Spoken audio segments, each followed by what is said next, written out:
Hello guys, in this video I'm going to show you how to go premium in the Fontsart application. But first I just want to mention, please don't forget to subscribe to my channel because at 10,000 subscribers I'm going to show you my whole YouTube revenue statistics and growth strategy, how to make money online. So let's jump into it. Open the Fontsart application. And already on the first page you can see a suggestion, and you can see here what you will get with the premium.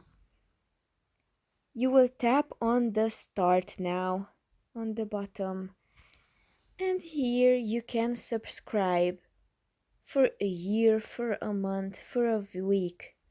You tap on the subscribe and you get a premium. That's pretty much for this video. I hope it was helpful for you. If it was, please consider subscribing and see you in the next one.